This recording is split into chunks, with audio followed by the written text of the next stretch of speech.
Well, joining us as our newsmakers this week are Miriam Lyons, who's the Executive Director of the Centre for Policy Development, and Sydney businesswoman and former New South Wales Liberal leader Kerry Chikarovsky. Welcome to you both, and thanks for coming in this morning. Pleasure. Yes, good morning. Well, first to the sex scandal at the ADF Academy in Canberra, where a young woman has spoken out after learning she had been secretly filmed having sex with another student while others watched on in an adjacent room.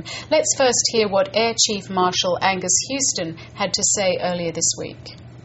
I find the circumstances absolutely abhorrent, but I'm not going to say any more than that because I don't want to prejudice the very important AFP investigation.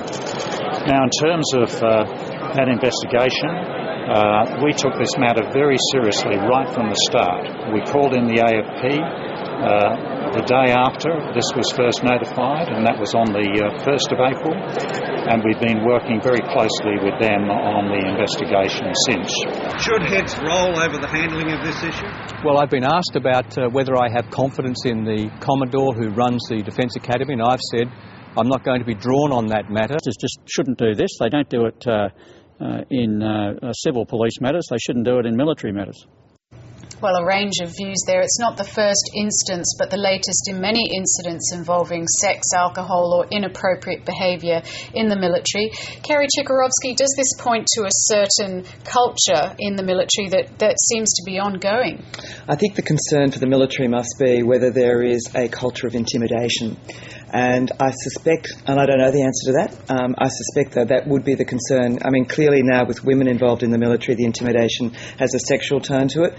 But there would be those, I think, who would suggest that there's been a culture of intimidation in the military for some time. And I think that's what the military needs to be investigating, because it's certainly much more high profile once you have women involved. But, has this been ongoing for a long time? I don't know the answer to that, but I think it's something that the military has to stand up and have a very close look at. Miriam Lyons, a lot of comments on Twitter this morning supporting the Minister for speaking out against the Commodore. I wonder, do you feel the Minister was breaking ranks, or should he have said what he said? I think given the circumstances and what he seemed to be under the impression of the situation in which this woman was going through disciplinary hearings at the exact same time as being informed of this horrendous thing happening to her, that certainly seemed like a perversion of natural justice, if that was the case. So in that circumstance, I do think it seems fair. It seems to be interesting to me that the only people that are really coming out strongly in criticism of that are, people like someone from the Australian Defence Association. I mean, when you've got someone like former Liberal Defence Minister Peter Reith saying that he thought that the comments were justified and that there was, an ongoing issue in the Defence Force around this, it makes you think that, he's not a noted critic of a left-wing ratbag. Exactly. So, that kind of tells you that there's probably something there. On the other hand, you've got Elizabeth Broderick coming out and saying, look, this is something that the people at the top ranks of the Defence Force definitely are taking seriously, but it's an entrenched culture that's going to take time to change. Well, this was my next question. I mean, where does the responsibility lie? How far up does it go? Oh, well, it has to go up to all those senior levels, because the tone, the attitudes, the standards will be set by the senior brass. I mean, that's got to be the case. But I do think the problem for the military is that, we are training these people to be aggressive. We're training them to be, fighting, combative people. And so we have to be very careful about how we judge them in those circumstances. I don't accept that the, intimidation is right at any time, but we need to be very careful about the messages that we send to these people in terms of how we expect them to behave, both in a military sense.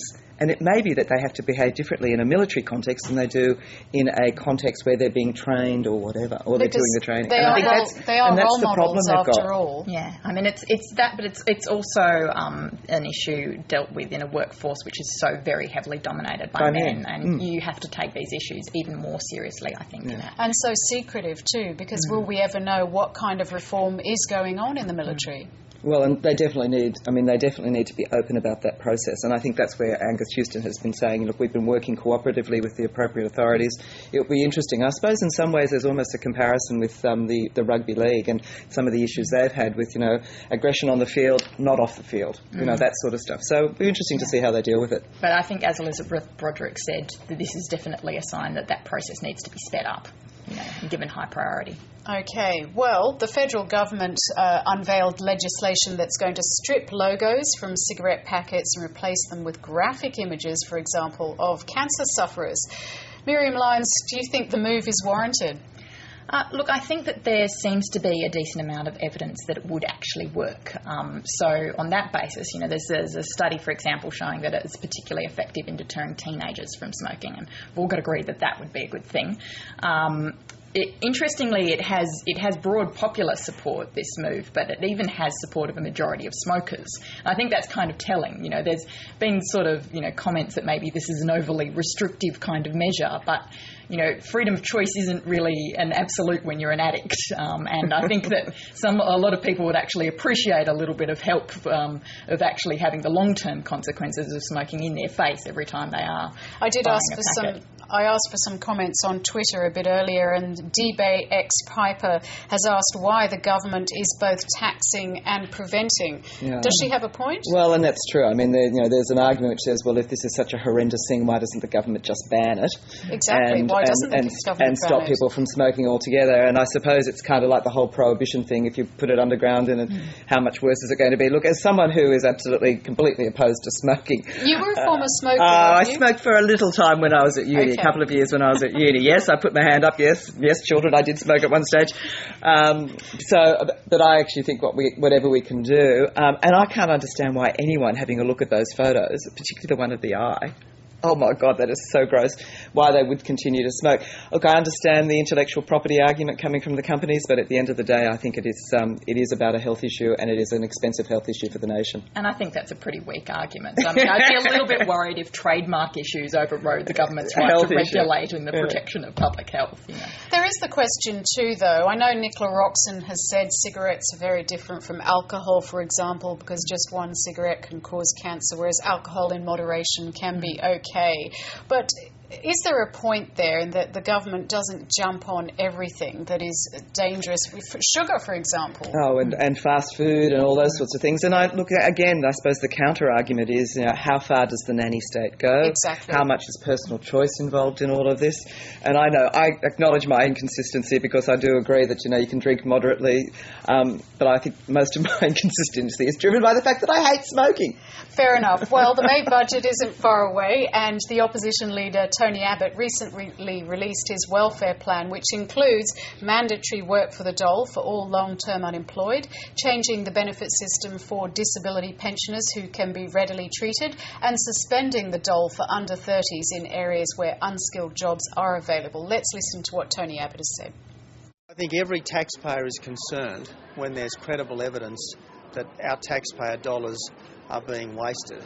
And I guess the worst form of waste is when money goes to people who aren't entitled to it, to people who are ripping off the system. Now, a well-run Centrelink has good processes in place to ensure that this doesn't happen.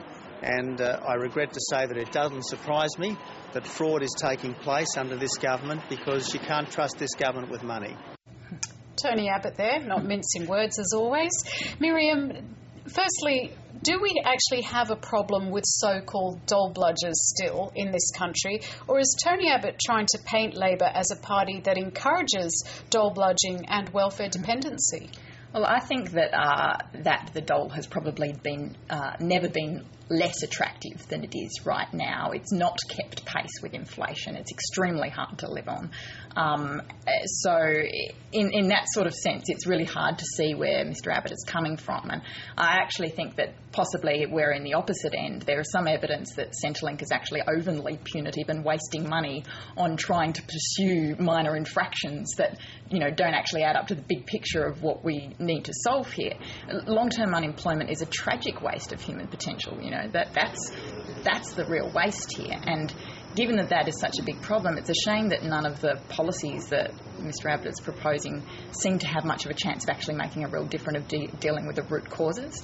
We really reduced the availability of low-skilled jobs when we opened up our economy. Now, arguably, having an economy that has a higher proportion of high-skilled jobs is a great thing, but we need to take a responsibility as a country for dealing with the consequences of that, and that means actually making serious interventions in bringing people's skills up to the point where they are actually matching the skills that employers need. And there's so much options there. You know, like one thing that we could do is reform the current employment services system, which is where currently all of the incentives are really skewed away from the kind of intensive, time-intensive, resource-intensive, upfront investment in actually getting people ready for jobs. The incentives are more skewed to sort of quick turnaround, get them in a job now and forget about it. I think it's kind of unfair to just say that this is Tony Abbott, because the Prime Minister's also been talking about labour market, welfare reform. So it's unfair to just say that this is the Liberal Party beating up on the unemployed. I don't think that's fair. No, it's actually both parties. It is, but it's both parties suggesting that the unemployed need to do something about it and get into work.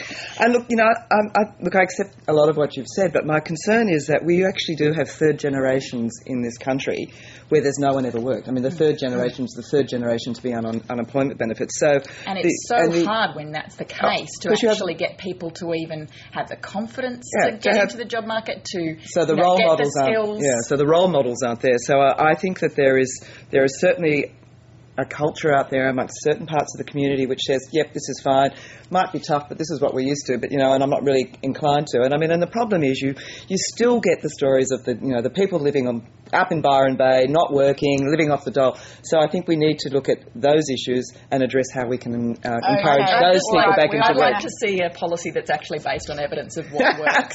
I recommend the Whitlam Institute paper on that recently. Miriam Lyons, Kerry Chikarovsky, thanks so much for coming in.